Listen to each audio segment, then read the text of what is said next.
నమస్తే, welcome to YLR9 news. రహదారి విస్తరణలో భాగంగా నిర్మాణం చేపడుతున్న హెచ్ఎంబీ రాష్ట్ర రహదారిని జాతీయ రహదారిగా మారుస్తూ చేపడుతున్న పనులు ప్రజల ప్రాణాల మీదకు వస్తున్నాయి. ఒక ఎల్లారెడ్డి నియోజకవర్గ పరిధిలోని జరిగిన 3 ప్రమాదాల్లో ఇప్పటి వరకు 4 మృత్యువాత పడగా పలువురు తీవ్ర గాయాలతో ఆసుపత్రి పాలయ్యారు. జాతీయ రహదారుల అధికారుల పర్యవేక్షణ లోపం, కాంట్రాక్టర్ల నిర్లక్ష్యం కారణంగానే ప్రమాదాలు చోటు చేసుకుంటున్నాయని స్థానికులు మండిపడుతున్నారు. ఇలాంటి ప్రమాదాలు జరగకుండా చర్యలు తీసుకోవాలని డిమాండ్ చేస్తున్నారు. జాతీయ రహదారి నిర్మాణపు పనులు గాల్లో కలుస్తున్న ప్రాణాలు, రహదారి నిపుణుల పనులు జరుగుతున్న చోట రోడ్డు డైవర్షన్ సూచిక బోర్డులు ఇతర నిబంధనలు పాటించడం లేదని, ముఖ్యంగా రాత్రిపూట ఈ బ్రిడ్జి నిర్మాణం పనుల వద్ద రేడియంతో కూడినటువంటి సూచిక పోటీలు ఏర్పాటు చేయకపోవడం వలన ఇలాంటి ప్రమాదాలు సంభవిస్తున్నాయని వాహనదారులు ఆరోపిస్తున్నారు.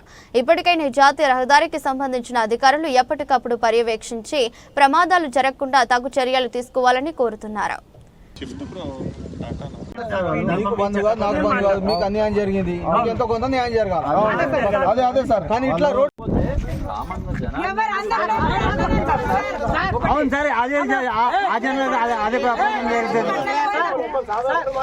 మాకు కాంట్రాక్ట్ ఇక్కడ జరిగింది సార్. రాత్రి మీరు ఉన్నారు సార్ ఇక్కడ. కాంట్రాక్టర్ అక్కడ వాళ్ళు ఒక్క ఇన్ఫర్మేషన్ వాళ్ళు ఒక్క తెలుసుకోవాలి కదా సార్. కాంట్రాక్ట్ రాకుండా సూపర్వైజర్ కన్నా తోలియాలి కదా సార్. ఉన్నది సార్, వాళ్ళు రావాలి సార్. మార్గానికి సొల్యూషన్ కావాలి సార్. మా రూట్ సొల్యూషన్ ఇచ్చేది సార్, మేము వేసిపోతాం సార్. అందరు రావాలి,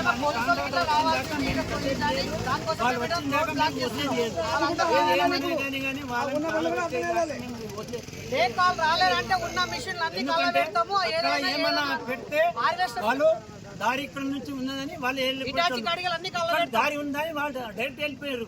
ప్రాబ్లం ఎవరిది? కాంట్రాక్టర్ నిర్లక్ష్యంతో, మరి ఎస్ఐ కావచ్చు, సిఐ కావచ్చు, వాళ్ళు నిర్లక్ష్యంతో లంచం తిని ఈ రోడ్ని బంద్ చేపిలే.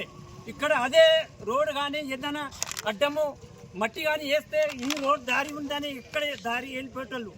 వాళ్ళ వల్లనే ఈ ప్రమాదం జరిగింది.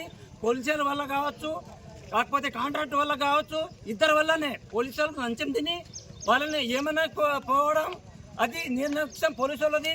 కాంట్రాక్ట్ నిర్లక్ష్యం. కాంట్రాక్ట్ రావాలి, పోలీసు వాళ్ళు రావాలి, డిపార్ట్మెంట్ మొత్తం రావాలి. అప్పుడు దాకా మేము కదలేదు లేదు. మాకు న్యాయం జరిగేందాక దాకా ఈ రోజు కాకుండా వారం రోజులైనా ఇక్కడ నిలబడి ఇక్కడనే ధర్నా చేసి మాకు న్యాయం జరిగేదాకా మేము వదిలిపెట్టే శక్తే ఉండేది.